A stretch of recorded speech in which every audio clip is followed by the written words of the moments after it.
En 2007, j'ai rencontré Claudie Giraud. Il est apparu très rapidement que l'Association nationale des conseils diplômés en gestion de patrimoine, dont je suis le secrétaire général, devait apporter son soutien à la DIM. Notamment parce que la DIM avait vocation à défendre un certain nombre d'investisseurs et d'épargnants complètement perdus, ayant acheté des biens de défiscalisation qui répondaient en rien à leurs objectifs patrimoniaux, puisqu'ils n'avaient qu'une vocation, c'était faire des économies d'impôts. C'était d'autant plus dramatique que des personnes pas toujours concernées par l'objectif de diminuer l'impôt se retrouvaient fortement endettées sur des biens pas vendables, à la rentabilité incertaine, et en conséquence se retrouvaient incapables de répondre à terme à leur objectif, que ce soit constituer une épargne pour la retraite, financer l'étude de leurs enfants. En cela, c'est dramatique, et il fallait que la DIM existe le plus rapidement possible. Maintenant, ça va faire 8 ans. Claudie a s'est structurée, a structuré son association, a su fédérer autour d'elle des conseils, des avocats spécialisés, et toute son action vient et concourt à la nôtre.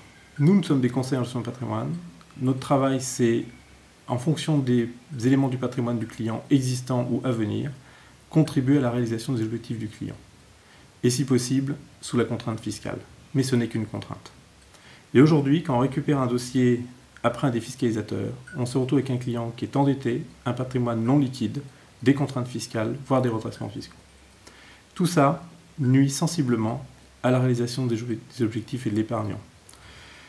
Donc plus la DIM défend, alerte, évite que les épargnants se fourvoient dans ce type d'opération, plus nous pourrons réaliser et les aider à réaliser leurs objectifs. Aujourd'hui, dans tout dossier que nous recevons, il y a de la défiscalisation. Et il faut commencer par un audit patrimonial du client, vérifier si on peut sortir le client et au plus vite des opérations qu'il a faites.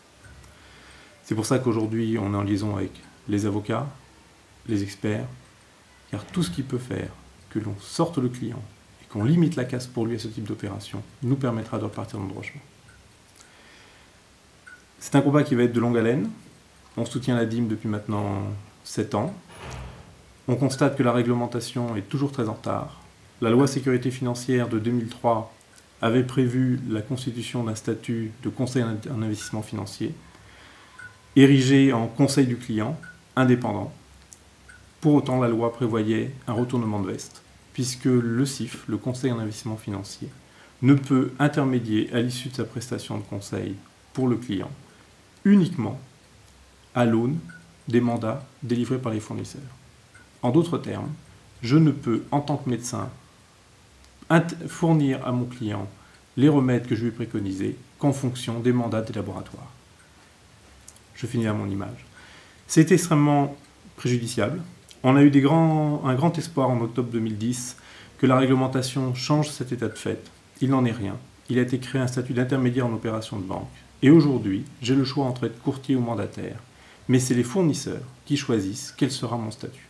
Je ne peux donc pas, à l'issue de ma prestation de conseil et d'indépendant, proposer les produits ou les services d'investissement si je ne suis pas mandaté par les fournisseurs, avec un problème sur la propriété, toutes les missions, toutes les incitations données par les fournisseurs pour que je vende, les ouvertures de code, tout ça est conditionné à un pouvoir discrétionnaire de la part des fournisseurs.